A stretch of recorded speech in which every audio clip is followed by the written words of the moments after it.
सभी को जय मसीह की। मैं पास्टर सुमित कुमार एक बार फिर से खुशी और आनंद के साथ इस शाम की बंदगी में आपका स्वागत करता हूं। हमारे चैनल के ऊपर रब की आवाज़ के अंदर शाम की बंदगी है। प्रार्थना करते हैं और प्रभु की अगुवाई मांगते हैं। आंखों को बंद करते हैं। महान दयालु पिता परमेश्वर, यीशु राजा, हमारे राजाओं के राजा, प्रभुओं के प्रभु, जिंदा खुदा, अब्राहम, इसहाक और याकूब के परमेश्वर, आदि और अंत, अल्फा और ओमेगा प्रभु जी, एक बार फिर से शाम के समय में हम आपकी हजूरी में आते हैं। प्रभु आपके प्यार के लिए, भलाइयों के लिए, दया, कृपा, प्रोटेक्शन, प्रभु हर बात के लिए हम दिल से आपका धन्यवाद करते हैं। प्रभु सच में आप अच्छे और भले परमेश्वर हैं और आपके जैसा कोई दूसरा नहीं है। प्रभु ये शाम के समय में एक बार फिर से हम अपने आप को आपके सामर्थ्य पवित्र हाथों में सौंपते हैं। प्रभु आपकी आराधना करने में आप हमारी मदद करें, सहायता करें। यीशु राजा वचनों के द्वारा एक बार फिर से हमसे बातचीत करें और अपने गहरे राज को, भेद को हमारे जीवनों में प्रकट करें। और पिता परमेश्वर, जिन भी वचनों को हम देखते हैं उनको अपने जीवन में हम लोग ढाल सके, उसके मुताबिक हम चल सके। प्रभु जी, इसमें आप हमारी मदद करें, सहायता करें। प्रभु जितने भी लोग आज वीडियो को देखते हैं सबको आप ब्लेस करें पिता परमेश्वर। प्रभु सबको आशीष दे, बरकत दे। यीशु राजा आपके नाम से प्रार्थना मांगते हैं, सुनिए और ग्रहण करें। आमीन आमीन। Hallelujah hallelujah. सो आइए देर किस बात की, आराधना करते हैं, परमेश्वर के नाम को ऊंचा करते हैं और उसके नाम की बढ़ियाई करते हैं।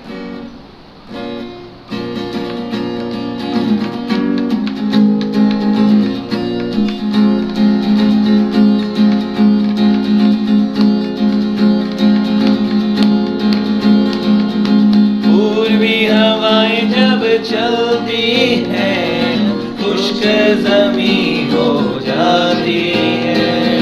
पूर्वी हवाएं जब चलती हैं खुश्क ज़मीं हो जाती है। पानियों का ढेर लग जाता है, ऊंची दीवार बन जाती है।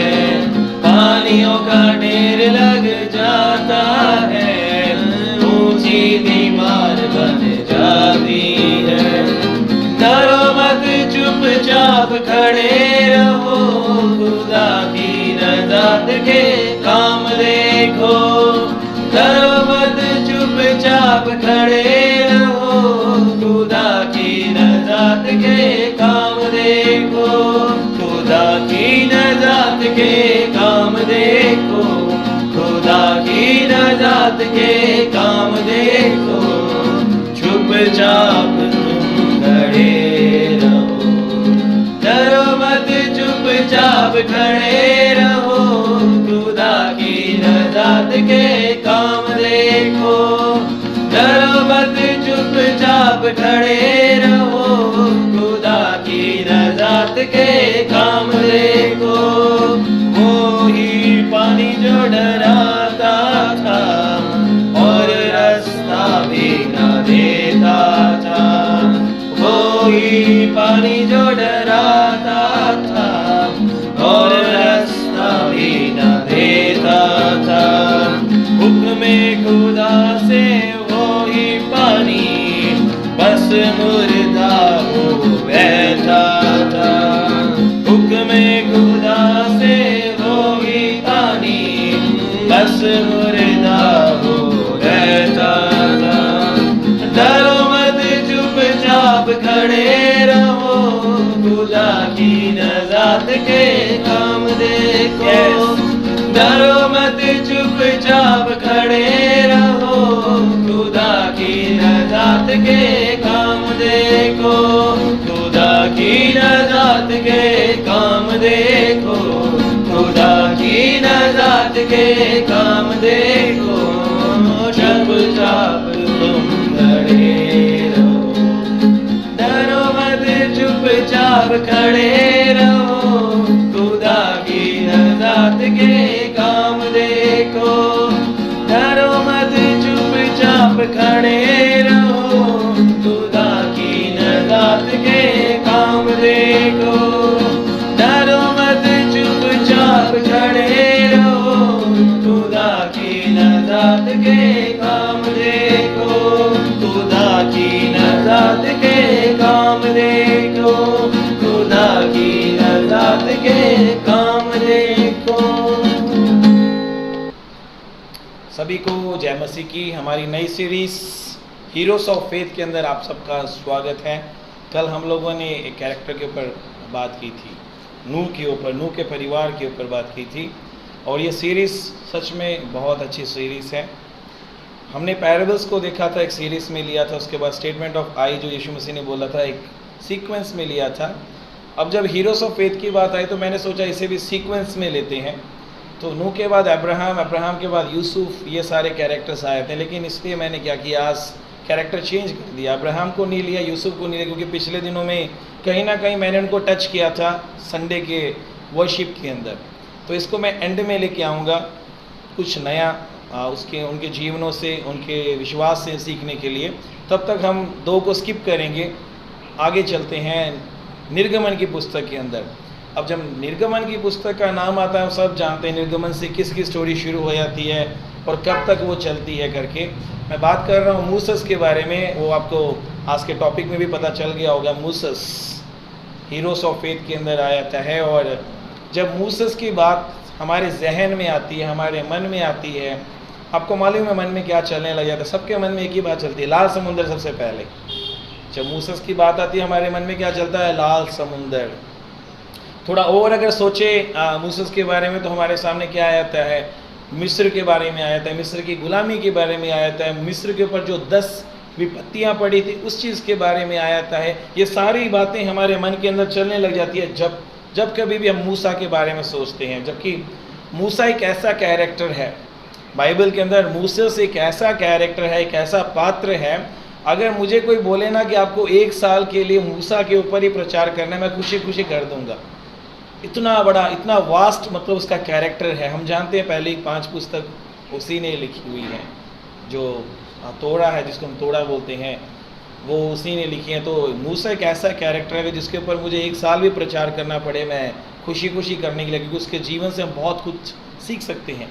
सो इससे पहले कि आज की फेथ के ऊपर हम बात करें मूसा के, कुछ बातें मूसा और यीशु मसीह के अंदर जो समानताएं हैं उसके ऊपर सीख लेते हैं, क्योंकि यह आपको पता होना चाहिए। अगर मैं आपको ही बोलूं, सोचिए कि मूसा और यीशु मसीह के जीवन में क्या क्या समानताएं थी, तो आप थोड़ा माइंड घुमाओगे, सोचोगे क्या क्या चीज़ें थी करके।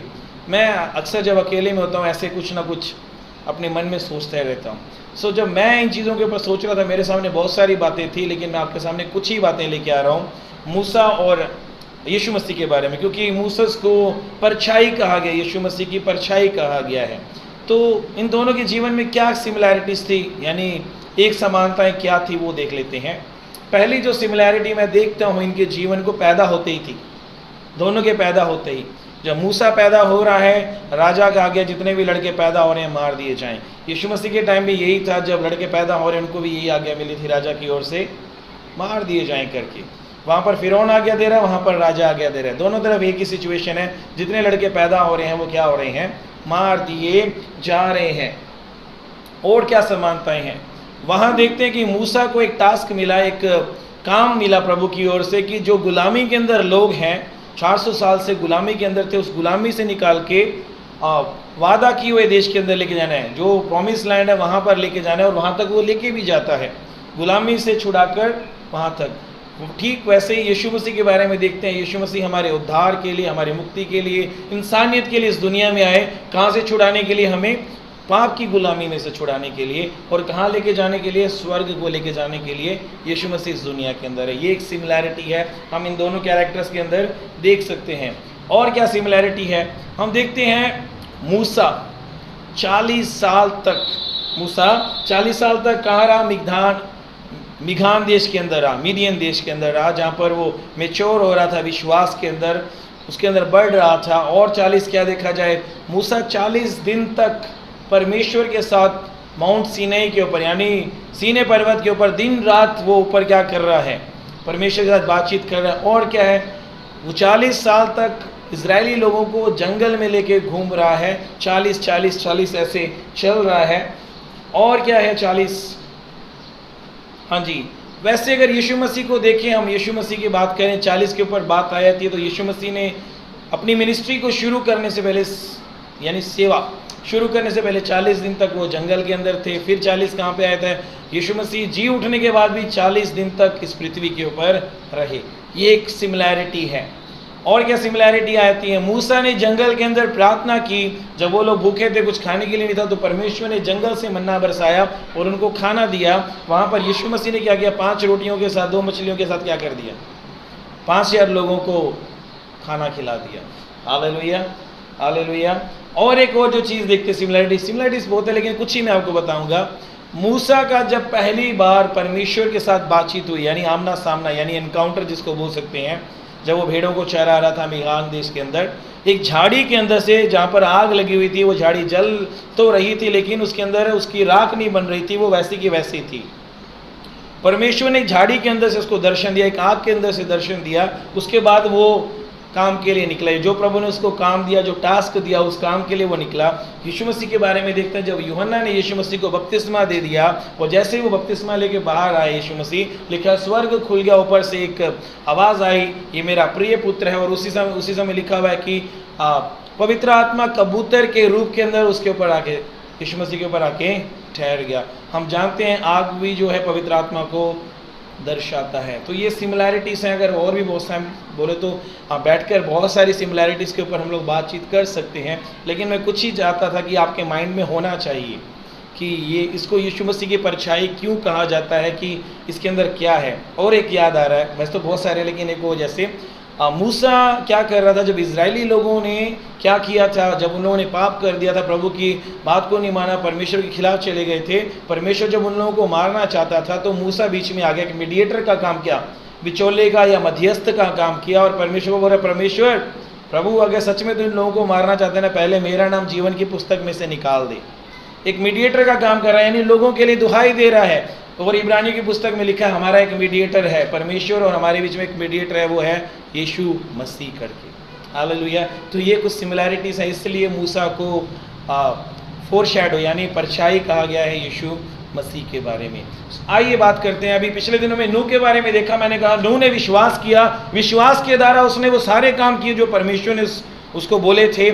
और क्या किया नूह ने ऐसे समय में जब सब जगह बुराई पाप बढ़ा हुआ है, परमेश्वर पूरी पृथ्वी को नाश करने पे, क्योंकि सब जगह बुराई है, और वचन में लिखा हुआ है, परमेश्वर कह रहा मनुष्य जो सोचता भी है, विचार भी करता है, उसके अंदर भी पाप था। परमेश्वर ने फैसला किया मैं सारी पृथ्वी को क्या कर दूंगा, नाश कर दूंगा। लेकिन हम देखते हैं ऐसे समय में जब पूरा माहौल बुरा है, बैड से वर्स है, यानी बुरे से बुराई की ओर आ चुका था, ऐसे में नूह ने कैसे विश्वास किया? ये विश्वास कहाँ से आया? मैंने आपको बताया था उसके जो परदादा थे इनोक, जो परमेश्वर ने जिंदा पहला इंसान उठा लिया था, लिखा वो परमेश्वर के साथ साथ चला, विश्वास के साथ चला। वो विश्वास आगे आगे चलता गया, 4थी जनरेशन तक आया, यानी नूह तक आया। अब हम बात करते हैं मूसा के अंदर भी विश्वास की अगर बात आए, ये विश्वास कहाँ से आया उसके अंदर, है ना? हम जानते हैं ये स्टोरी जो शुरू होती है अब्राहम से शुरू होती है। अब्राहम ने जो विश्वास दिखाया वो इसहाक के पास आया, इसहाक ने जो भी विश्वास दिखाया वो याकूब के पास आया, याकूब से वो यूसुफ के पास आया। यूसुफ वो व्यक्ति था जो मिस्र के अंदर गया, पहले वो खुद गया, फिर उसके भाई आए, वहाँ वो बढ़ते गए, लोग बढ़ते गए, और वो विश्वास वहाँ कैरी हुआ, और वहीं पर मूसा की स्टोरी स्टार्ट होती है। मूसा के माँ बाप के बारे में देखेंगे, ये विश्वास जो मूसा के अंदर आया कहाँ से आया। अगर हम लोग इब्रानियों की पुस्तक में जाते हैं, अभी निर्गमन में जाएंगे, लेकिन पहले हम बात करते हैं इब्रानियों की पुस्तक, जो पूरी बाइबल के अंदर हीरोज ऑफ फेथ के बारे, यानी विश्वास के उदाहरण जो दिए हुए हैं। हालेलुया। हमारे विश्वास के लेवल को बढ़ाने के लिए बहुत सारे कैरेक्टर्स के बारे में बहुत कुछ लिखा हुआ है।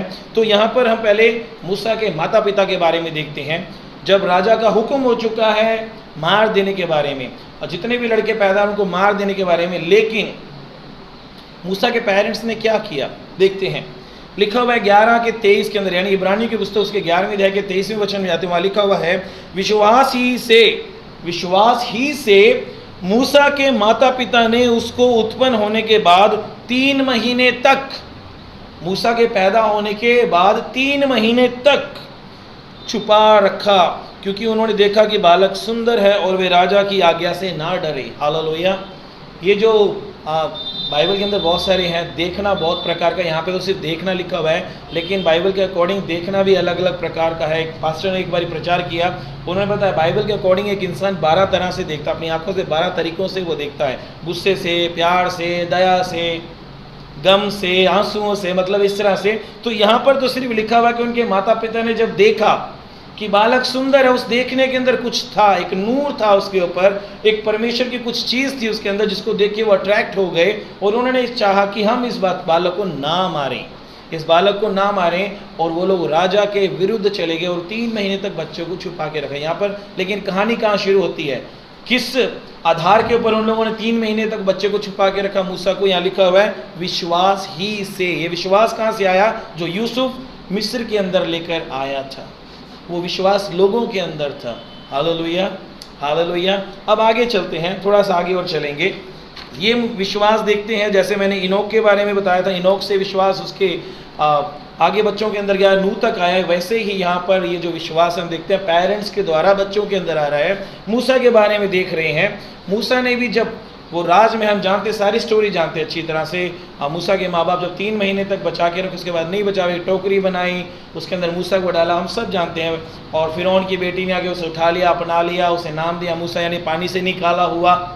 आगे की स्टोरी में चलते हैं। जब वो बड़ा हो गया, हालेलुया, जब वो बड़ा हो गया, राज महल में पल रहा है, बढ़ रहा है ना, परवरिश हो रही है। मैं ये कहना चाहता हूँ, अगर आप परमेश्वर पे विश्वास रखते हो ना, परमेश्वर आपके विरोधियों को हुक्म देगा कि वो आपकी सेवा टहल करें। जैसे यहाँ पर मूसा की सेवा टहल विरोधी कर रहे थे, जो लोग उसके विरोध में थे वही उनकी सेवा टहल कर रहे हैं करके। सो मूसा के बारे में देखते हैं। जब वो बड़ा हो गया, मैच्योर हो गया, एक समय आया जब उसको एक फैसला लेना था ज़िंदगी का। जैसे हम सब लोगों को भी अपनी ज़िंदगी में आके एक समय पे विश्वास करना, उसके बाद फैसला लेना है। पहले विश्वास करना है, फिर क्या करना है? फैसला लेना है। तो मूसा ने भी विश्वास करके फैसला लिया। क्या फैसला लिया? वही इब्रानियों की पुस्तक के अंदर देखेंगे 24वें वचन के अंदर क्या लिखा हुआ है। विश्वास ही से मूसा ने सयाना होकर फिरौन की बेटी का पुत्र कहलाने से इनकार कर दिया। बचपन से जिस औरत ने उसको माँ करके पाला, और जब वो बड़ा हो गया उसने क्या कर दिया? इनकार कर दिया, डिनाई कर दिया कि मैं इसका बेटा नहीं हूँ। क्यों? इसलिए कि उसे पाप में थोड़े दिन से सुख भोगने से परमेश्वर के साथ दुख भोगना अधिक उत्तम लगा। मैं आप कुछ पॉइंट्स बताऊंगा। पहला पॉइंट लेके आ रहा हूँ आपके सामने। पहली बात मूसा ने क्या की? विश्वास के साथ क्या किया? उसने अपनी फ्लैश यानी अपने शरीर की जो कामनाएं हैं, जो डिज़ायर्स है, उसको रिजेक्ट कर दिया।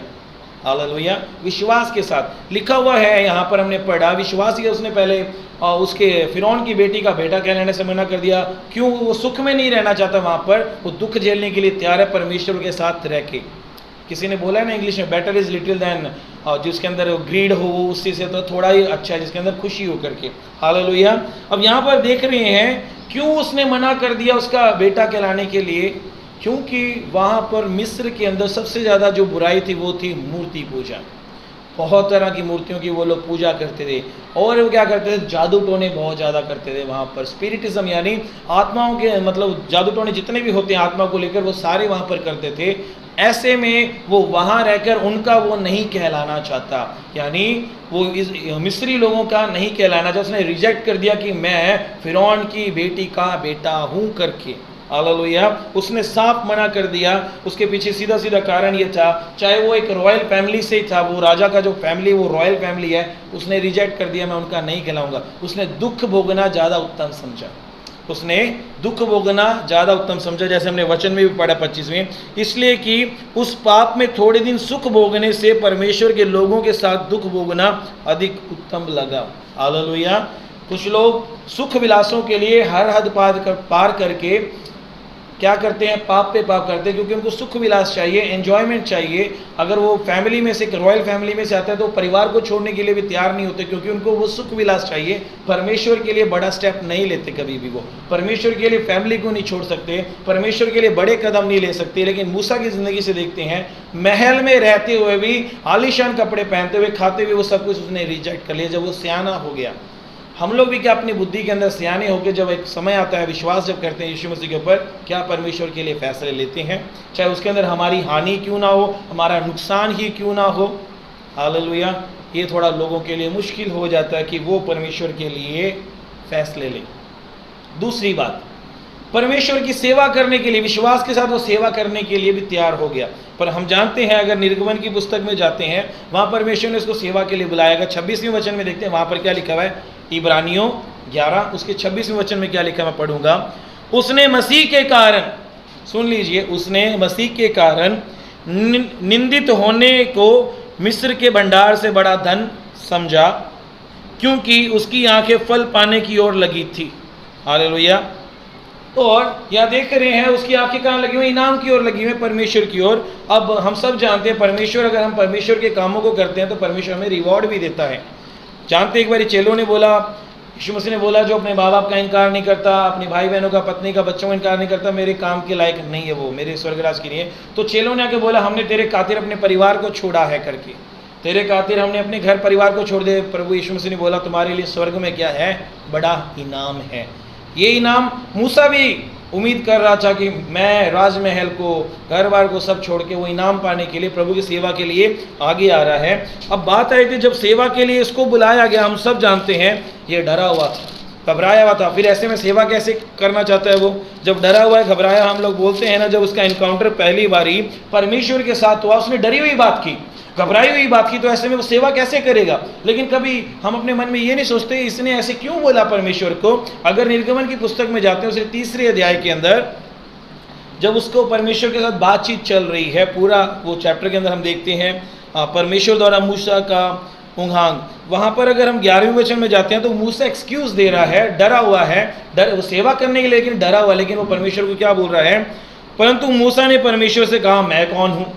मैं कौन हूँ जो फिरौन के पास जाऊं और इजरायलियों को मिस्र से निकाल ले आऊं? ये डरा हुआ है, ये सेवा करना चाहता है, लेकिन ऐसे परमेश्वर के आगे क्यों ये बात रख रहा है? आप लोगों को मालूम है, अगर हम 2 अध्याय के अंदर जाते हैं थोड़ा पीछे, वहाँ पर देखते हैं एक दिन जब ये सियाना हो गया, बड़ा हो गया है, वहाँ पर कुछ लोग लड़ाई कर रहे हैं। मैं पढ़ देता हूँ उसको।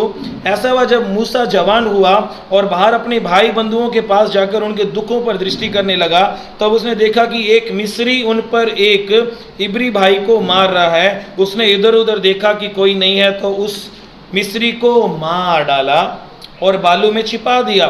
फिर दूसरे दिन बाहर जाकर उसने देखा 2 इब्री क्या करें, पुरुष आपस में मारपीट कर रहे हैं। उसने अपराधी से कहा, तू अपने भाई को क्यों मारता है?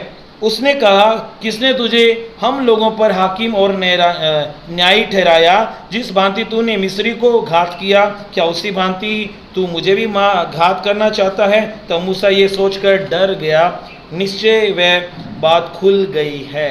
इस बात के कारण वो डरा हुआ था, घबराया था, क्योंकि उसके हाथ से खून हो चुका था और उस खून की वजह से वो क्या कर रहा है? वो मिस्र छोड़कर भाग गया। कहाँ चला गया? मिघान देश में चला गया, जहाँ पर उसको अपनी गलती, अपने विश्वास को बढ़ाने के लिए 40 साल लग गए।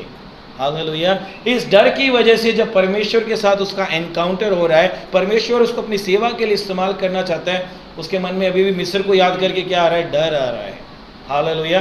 विलिंग तो है, वो सेवा करना तो चाहता है, लेकिन मन में क्या है? डर। इसलिए वो बोल रहा है, मैं कौन हूँ? मैं कौन हूँ जो फिरौन के पास जाके उसको बोलूँ कि मिस्री लोग, ये इस्राएली लोगों के क्या कर दो? छोड़ दो करके।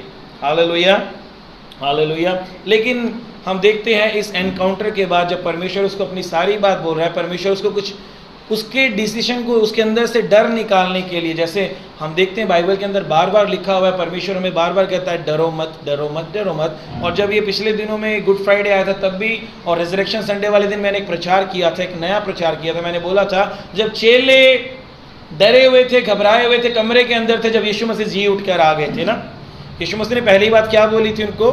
डरो मत, तुम्हें शांति मिले। मैंने ये बात प्रचार किया था, डरो मत, तुम्हें शांति मिले। यानी जिस बंदे के जीवन में डर होता है, जिस बंदे के जीवन में भय होता है, परमेश्वर पहले उसके अंदर से डर निकालता है, उसको विश्वास दिलाता कि मैं तेरे साथ हूँ। अब परमेश्वर ने इसको कुछ वायदे किए, मूसा को सेवा में इस्तेमाल करने से पहले कुछ वायदे किए। पहला वायदा क्या किया हम देखते हैं इसी 3 अध्याय के 12वें वचन में। परमेश्वर ने उससे क्या कहा? परमेश्वर ने कहा, निश्चय मैं तेरे संग रहूँगा।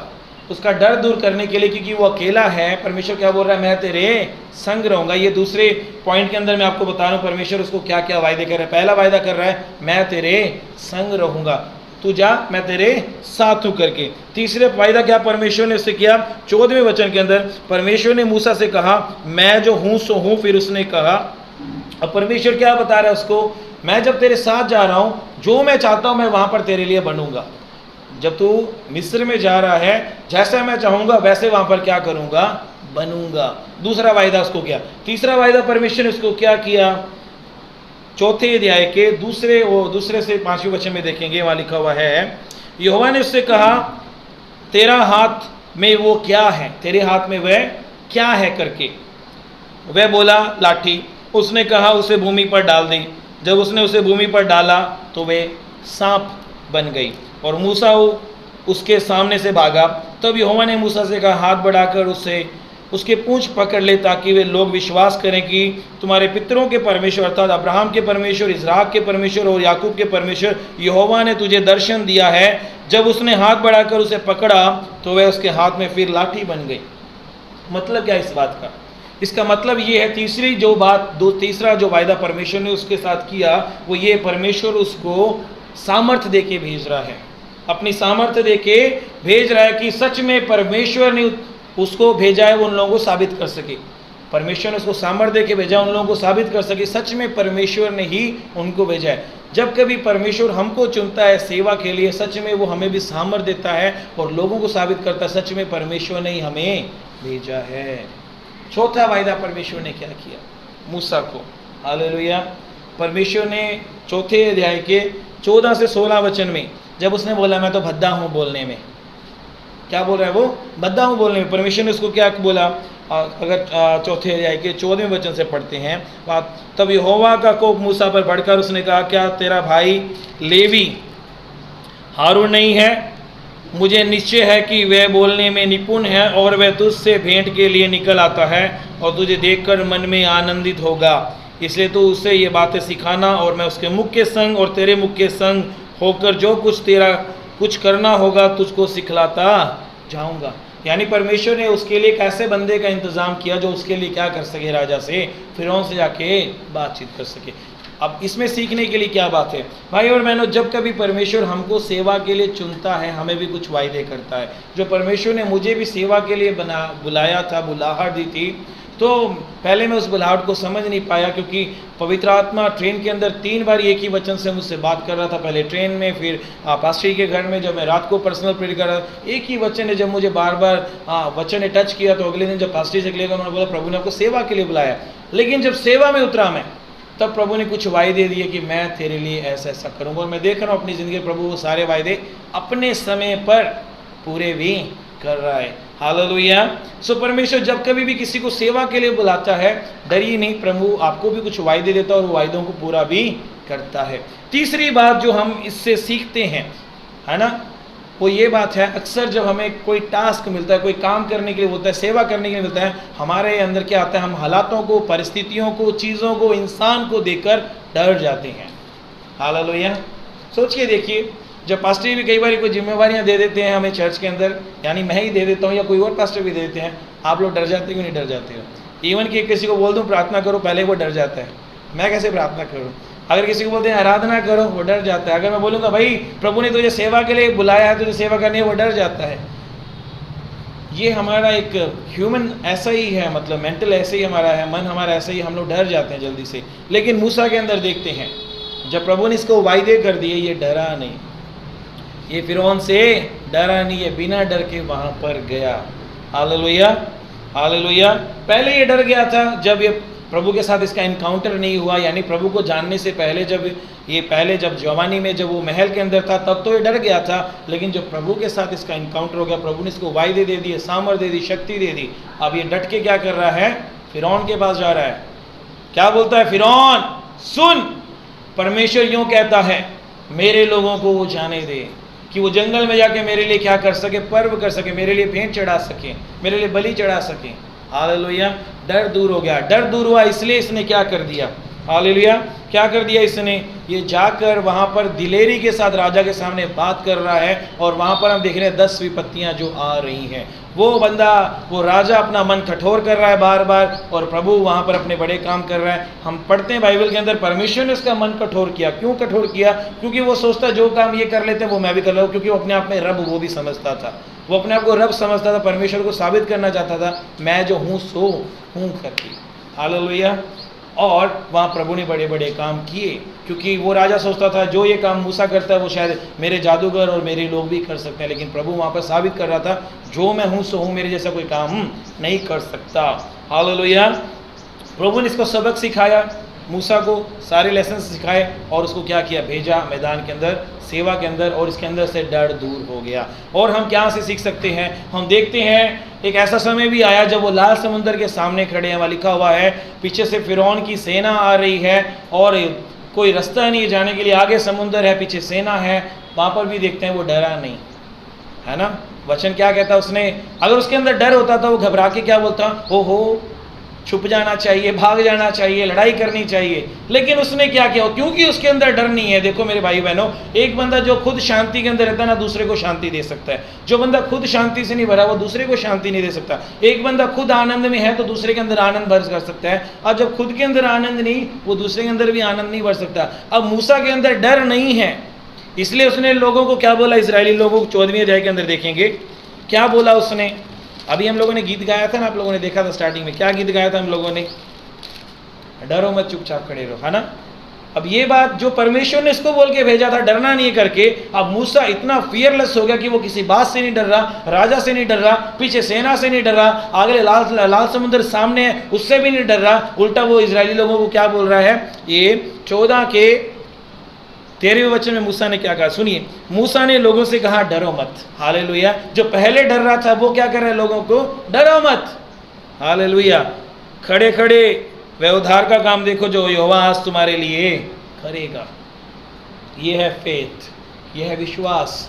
उसका देखो, विश्वास एक छोटी चीज़ से शुरू होता है, एक छोटे लेवल से शुरू होता है, और वो विश्वास हमेशा बढ़ता जाता है। आपके जीवन में प्रभु ने पहले एक छोटा सा काम किया होगा, प्रभु अगली बार फिर एक काम करता है, आपको बड़े बड़े लेवल पे लेकर जाता है ताकि आप बड़े बड़े काम कर सको। मूसा को पहला विश्वास कहाँ पर दिलवाया, जब उसको बोला गया लाठी फेंक। क्या बोला, लाठी फेंक, और वो सांप बन गया, लिखा वो डर के भाग गया। प्रभु ने बोला डरने की जरूरत नहीं है, उसकी पूंछ को पकड़, वापस वो क्या हो जाएगी, लाठी बन जाएगी। वो था वहां पर विश्वास। वो विश्वास इतना बढ़ गया, अब जब उसके सामने लाल समुंदर है, पीछे मौत है, वो लोगों को क्या बोल रहा है, डरो मत, चुपचाप खड़े रहो, परमेश्वर के बड़े काम को देखो। क्या आप लोग भी ऐसे करते हो, जो प्रभु एक विश्वास का छोटा सा काम आपकी जिंदगियों में शुरू करता है, क्या वो बड़े लेवल पे जाता है? क्या वो बड़े लेवल पे आप जाके, जब बड़ी चुनौतियां आपके सामने आते हैं, बड़े बड़े विपरीत हालात आपके जीवन में आते हैं, क्या आप लोग भी बोलते हो डरने की जरूरत नहीं है? हालेलुया। क्योंकि जिसने आपको साथ लेके आया, जो इतने समय से आपको लेके आया, उसने क्या बोला, मैं तेरे साथ हूं। अब जब परमेश्वर हमारे साथ है, वो देखता है कैसे परमेश्वर साथ रह के उसने कितने बड़े बड़े काम किए। जिसने पीछे काम किया वो आगे भी क्या करेगा, काम करेगा। इसलिए उसने दिलेरी के साथ क्या बोला, डरो मत। देखो वहां उसने क्या किया, लाल समुंदर क्या कर, लाठी की, है ना, लाठी उसने वहां पर की, और कहते हैं लाल समुंदर 2 भाग हो गया। डर उसके अंदर नहीं था, डर उसकी जिंदगी से चला गया। Hallelujah, hallelujah. अब 4th पॉइंट के ऊपर आता हूँ। पॉइंट्स बहुत सारे हैं मेरे पास, लेकिन मैं जो बहुत ज़्यादा ज़रूरी है मैं वो आपकी ज़िंदगी के अंदर लेके आना चाहता हूँ। 4था, अब क्या कर रहा है, वो मुश्किल हालातों के अंदर से गुजर के जा रहा है, यानी लाल समुंदर को 2 भाग करके लोगों को उसके बीच में से लेके जा रहा है। जो हम लोग देखते हैं, अभी मैंने पढ़ा है, जब प्रॉब्लम्स आई, समस्या आई, 14वें अध्याय के 10वें वचन से, जब फिरौन निकट आया तो इजरायली ने आंखें उठाकर क्या देखा कि मिस्री हमारे पीछे किए चले आ रहे हैं, और इजरायली अत्यंत डर गए और चिल्ला के यहोवा की दुहाई दी। और वो मूसा से कहने लगे, क्या मिस्र में कब्रें ना थी? तू हमें वहाँ मरने के लिए जंगल में ले आया है? तूने हमसे ये क्या किया कि हम मिस्री को से निकाल लाया? क्या हम तुझसे मिस्र में यही बात ना कह रहे थे? ये होता है जब डर और हालात ऐसे आते हैं ना। जिन लोगों ने बड़े काम भी देखे, कई बार वो भी बहुत घबरा जाते हैं, लेकिन मूसा उनके जैसा नहीं था। हालेलुया। उनकी बातों के ऊपर गौर नहीं कर रहा, वो प्रभु के ऊपर गौर करके बड़े काम कर रहा है। आप जब ऐसे लोगों से सराउंड कर लेते हो जो प्रभु के कामों को देखने के बाद भी डरे रहते हैं, घबराए रहते हैं, तो आप क्या करते हो? क्या आप भी उनके साथ मिलकर घबरा जाते हो? क्या वो फैसला करते हो जो उनको पसंद नहीं है? हालेलुया। मुझे अपनी ज़िंदगी में चैलेंजेस बहुत पसंद है, और मैं सच में प्रभु के लिए हमेशा चैलेंजेस लेकर काम करने में पसंद करता हूँ। हालेलुया। इस लॉकडाउन के अंदर भी मैंने बहुत सारे चैलेंजेस लिए और प्रभु के काम में हमेशा आगे खड़ा रहा। हालेलुया। सो हमें क्या देखना है यहाँ पर? अपनी आंखें परमेश्वर की ओर लगाना है, क्योंकि मुश्किल हालातों के अंदर ही प्रभु अपनी सामर्थ को क्या करता है, प्रकट करता है। क्या करता है परमेश्वर? मुश्किल हालातों के अंदर ही परमेश्वर अपनी कामों को, अपनी सामर्थ को क्या करता है? प्रकट करता है। इब्रानियों की पुस्तक में क्या लिखा हुआ है, जरा वो भी मैं पढ़ देता हूँ। इब्रानियों की पुस्तक उसकी 11वीं अध्याय के 29वें वचन में, विश्वास ही से वे लाल समुद्र के पार ऐसे उतर गए जैसे सूखी भूमि पर से, और जब मिस्रियों ने वैसा ही करना चाहा वे सब डूब मरे। हालेलुया। ये जब विश्वास से गए, प्रभु ने इनको बचा लिया, लेकिन जब मिस्री आए वहाँ पर, वो कहते डूब मर गए। तो भाई और बहनों, मैं यहाँ पर इसको ख़त्म करूँगा क्योंकि it's getting very large video. मैंने बोला अगर मुझे ये टॉपिक मूसा के ऊपर मिले तो मैं सारा साल भी प्रचार कर सकता हूँ, लेकिन हीरोज़ ऑफ फेथ के अंदर ये जो दूसरा कैरेक्टर आज हमने देखा है मूसा के द्वारा, हम क्या मुश्किल हालातों के अंदर, या फिर मूसा ने अपनी ऐश परस्ती अभिलाषाओं को छोड़कर परमेश्वर की सेवा, परमेश्वर के साथ लोगों के साथ दुख उठाना पसंद किया। आज हम क्या करते हैं? बहुत सारे लोग सेवा के लिए निकल तो जाते हैं, लेकिन जब दुख को देखते हैं, परेशानी को देखते हैं, वो सेवा छोड़कर भाग जाते हैं। हालेलुया। ऐसा नहीं करना है। अगर प्रभु हमें बुलाता है, हम दुखों के ऊपर मन ना लगाएं, लेकिन प्रभु की ओर से जो रिवॉर्ड हमें मिलना है एक दिन, उसके ऊपर मन लगाएं।